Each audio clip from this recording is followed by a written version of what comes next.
The producer's purpose is to suggest some possible explanations, but not necessarily the only ones, to the mysteries we will examine. A play was written many years ago in memory of a long-dead Egyptian king. Two young women were chosen to play the leading roles. The play was the whim of an American writer who thought to poke fun at ancient Egyptian superstition. Legend had it that the priests of Egypt cursed their dead king to wander aimlessly through eternity. They did this by forbidding anyone to speak his name. We call out the name, Akhenaten. That night, both women had eerie dreams about the cursed king, Akhenaten. One, that she was struck across the face.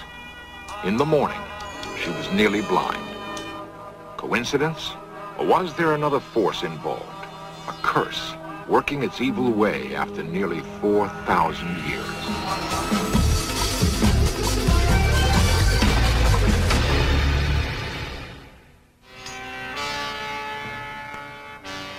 Egypt. It was already a great nation 3,000 years before Christ was born. Its kings built enormous monuments during their lifetimes. By the 20th century, 33 royal tombs had been excavated in the Valley of the Kings. The most exciting discovery, however, was still to come.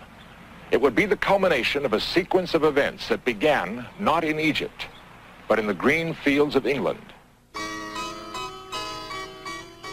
The Berkshire Downs. Highclere Castle is the ancestral home of the Earls of Carnarvon. The lord who presided here in the first quarter of this century would help make history.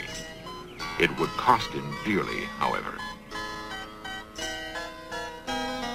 The Earl did not leave the comfort of his castle and embark on the adventurer's trail by choice. A curious chain of events compelled him to go to Egypt. The present Lord Carnarvon remembers very well how it began. First of all, my father had a serious accident in Germany, a motor accident, and he was rather badly injured. He also suffered from rather weak lungs, so his doctors said to him, doesn't matter where you go, but you must go to a dry, warm climate every year from now on in the winter months. So Papa said to himself, well, that's a fine kettle of fish. He liked shooting and everything else, so he decided that he'd go off at the end of the shooting season, about the beginning of February, and he went to Egypt. The rhythm of life along the Nile was a radical change for the Earl. After he'd been there a few months, Lord Como was sent for him and said, my dear Porchy, he said, if you're coming out here regularly, you're going to be so bored you won't know what to do with yourself.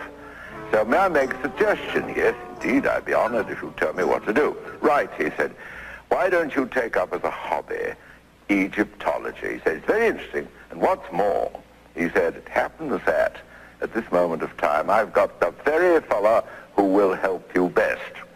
He happens to be an awfully nice young man called Howard Carter. Howard Carter was an intense, driven man. After 15 years with the British Civil Service in Egypt, he'd been fired for refusing to apologize to his superior. Carter stayed on in Egypt because he had a dream.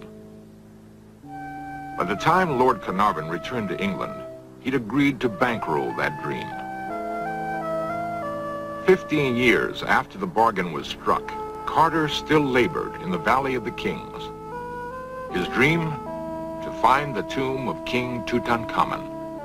Professional archaeologists thought the valley had been picked clean years before. Carter disagreed. The search was exasperating. Carnarvon was threatening to cut the money off, when in November 1922, Carter unearthed a staircase. At the bottom, a door with royal seals intact.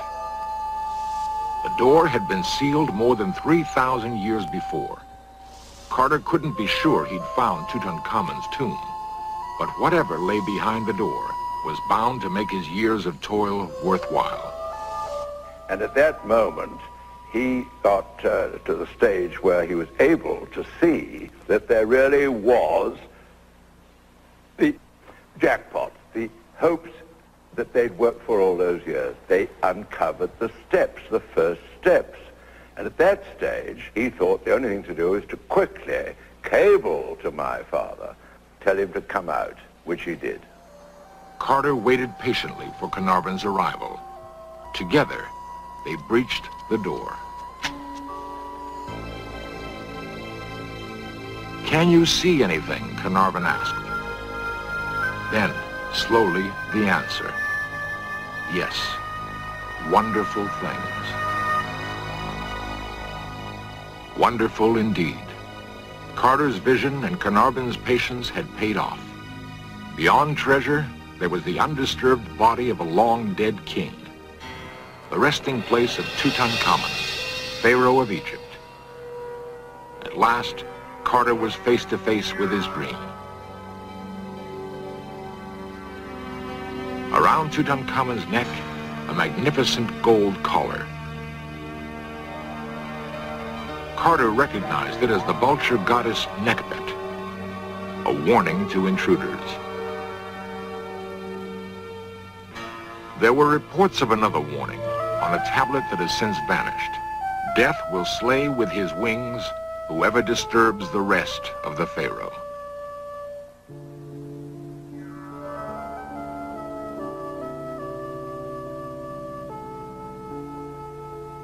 There was little time to worry about curses. Ahead lay the enormous task of cataloging the treasure. Carter and Carnarvon were apparently not the first to enter the tomb after it was sealed. There was evidence that someone had rummaged around, then fled. Perhaps ancient tomb robbers frightened by the curse. Carter gathered up the great treasure thieves had abandoned, evidence that Tutankhamun reigned in the glory days of Egypt's past. He ruled from about 1334 to 1325 BC. Tutankhamun was 9 when he became pharaoh, not yet 20 when he died. In those days, Egypt exacted tribute from Asiatic princes and carried on an active trade with the Mediterranean kingdom of Minoa. Word of the discovery of Tutankhamun's treasure spread quickly. Tourists were becoming a problem. Lord Carnarvon returned to Cairo with part of the treasure. He had no way of knowing it, but he would never see England again.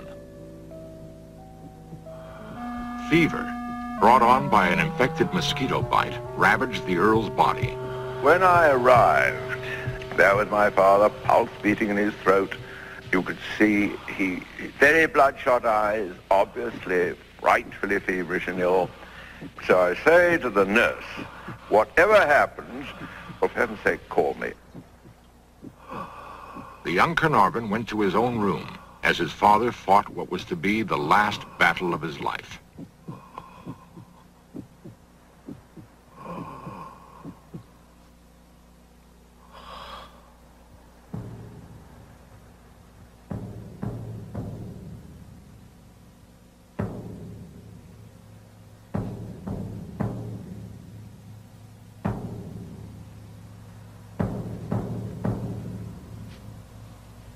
Sure as fate, about 5 to 2, the good lady is shaking me awake, and she said, "Your father's drawn his last breath.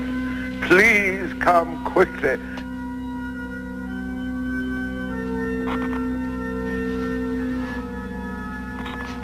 Something was wrong with the lights, and young Carnarvon needed a flashlight to find his way to the Earl's bedside.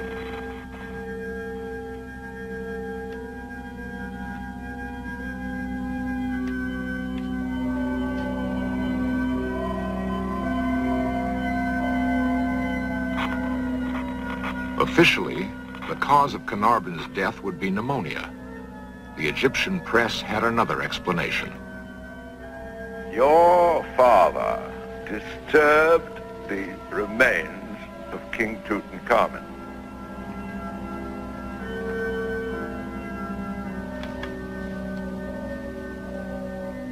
He took his revenge, and he was responsible for the whole of the lights in Cairo going out at exactly the moment he died.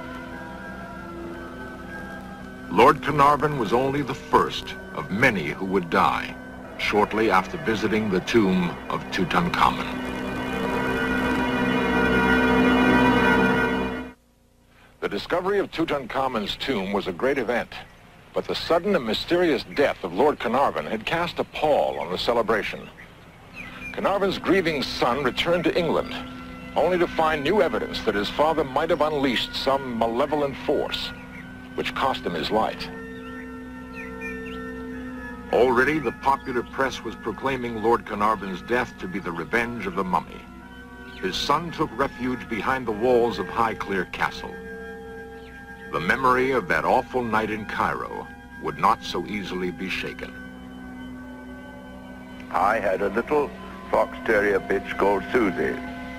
And when I got back, very old-fashioned housekeeper, Mrs. McLean, said to me, "I've something to tell you, my lord, a really extraordinary happening. At 5 minutes to 4, and as you know, Cairo time is 2 hours, so we're 2 hours in front of Cairo," she said, "Susie sat up on her hind legs. Her mouth was covered in foam. She let out a howl like a wolf and fell back dead." Something of a panic set in. Collectors rushed to get rid of whatever Egyptian relics they possessed.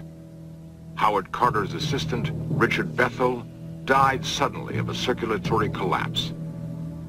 Bethel's father, Lord Westbury, committed suicide. The chief Egyptologist at both Paris's Louvre and New York's Metropolitan Museum died shortly after visiting the tomb. American financier Jay Gould took ill and died within days of seeing Tutankhamun's final resting place. To date, 22 deaths have been associated with the curse.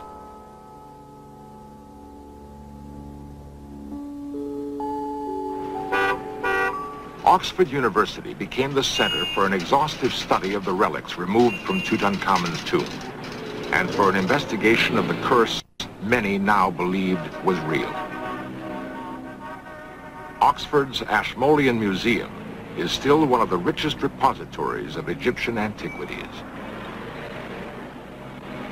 Historian Henry Lincoln is a frequent visitor. It's very easy with our 20th century skeptical, materialistic minds to dismiss the curse of the pharaohs as absolute rubbish. Well, it is just that, absolute rubbish.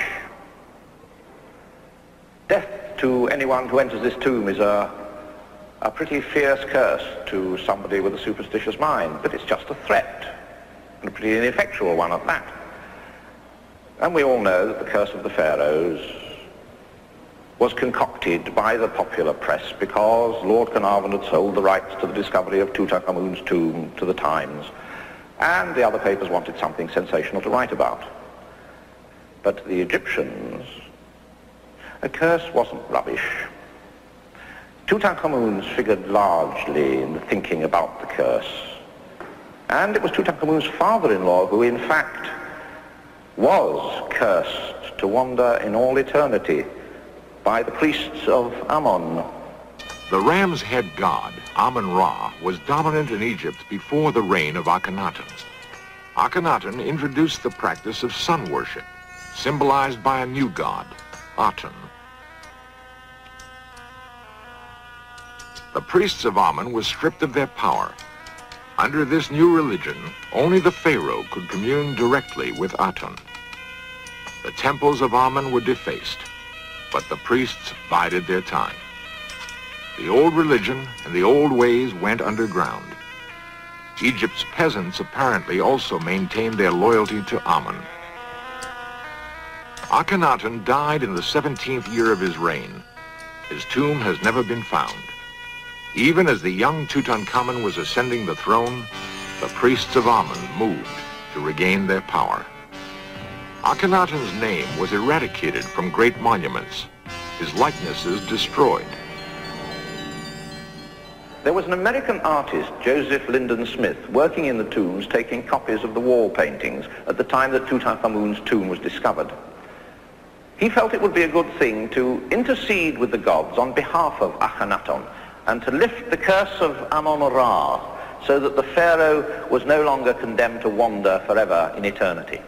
He was going to do this by putting on a play.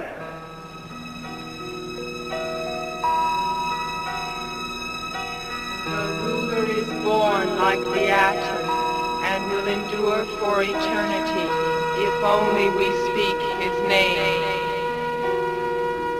We call out the name Akhenaton. Akhenaton, Akhenaton, Akhenaton, Akhenaton, Akhenaton, Akhenaton. We call out the name Akhenaton. At the final dress rehearsal, something unheard of happened. At the moment when Akhenaton's own prayer was being spoken, a colossal hailstorm began. To the Egyptian helpers who were there for the play, it was as if the gods were throwing stones at them. The rehearsal had to be abandoned. The two women who were playing Akhenaton and his mother, both that night had the same dream. Each dreamt that she was standing in a temple dedicated to Amon-Ra, and the statue of the god came to life and struck them. But for each woman there was one small difference in the dream. One of the women was struck across the stomach, and the other across the face. Within 48 hours, the one who had been struck across the body was having a serious abdominal operation, and the one who had been struck across the face had the most virulent case of trachoma ever seen in a European. She almost lost her sight. Everybody associated with that little play within that period of 48 hours had been struck down by some minor illness or other. Was that the curse of the priests of Ammon, still working after all those thousands of years? And if it wasn't the curse, what was it? A new chapter to the mystery of the mummy's curse opened in 1976 at the Paris airport. The occasion was an eerie state visit. The mummy of King Ramses was arriving with pomp and circumstance due a chief of state. Something terrible was happening to the mummy, and Egypt wanted France to help. The mummy was taken to the Museum of Man in Paris. In a sealed laboratory, Egyptologists gathered. The Ramses mummy was among the most perfectly preserved of all those found in the Valley of the Kings. Now it was beginning to deteriorate rapidly. The Egyptians wanted to know if Ramses could be saved. Tutankhamun's mummy had been ravished by the time of its discovery. Some theorized the priests of Ammon deliberately thwarted the embalming procedure. There has been no public announcement to date about what the French experts found when they unwrapped the body of Ramses.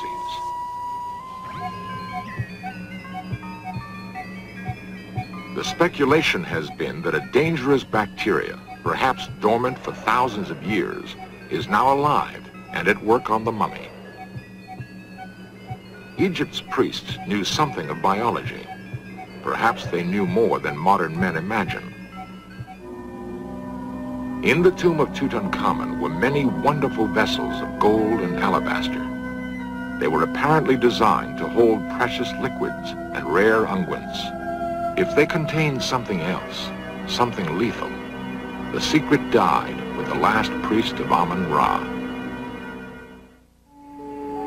1977 affords millions of Americans the opportunity to see Tutankhamun's treasures. They are on special loan from the Egyptian government and will tour museums in Washington, D.C., Chicago, New Orleans, Los Angeles, Seattle, and New York. 55 works of art from what many consider the greatest archaeological find in history. Time has eroded much of the mystery and awe which gripped discoverers Carter and Carnarvon. The curse is probably rubbish after all. Perhaps the priests of Amun-Ra tasted enough vengeance with the deaths of Lord Carnarvon and some of his close associates.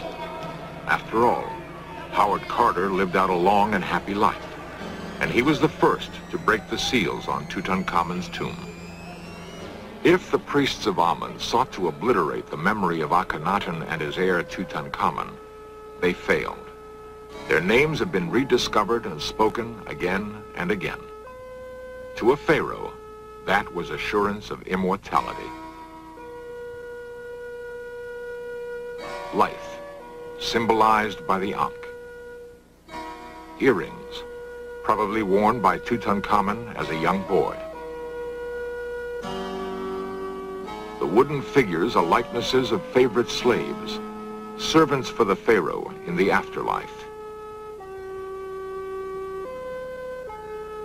Other figures guarded the young king's tomb for the 3,000 years he was forgotten.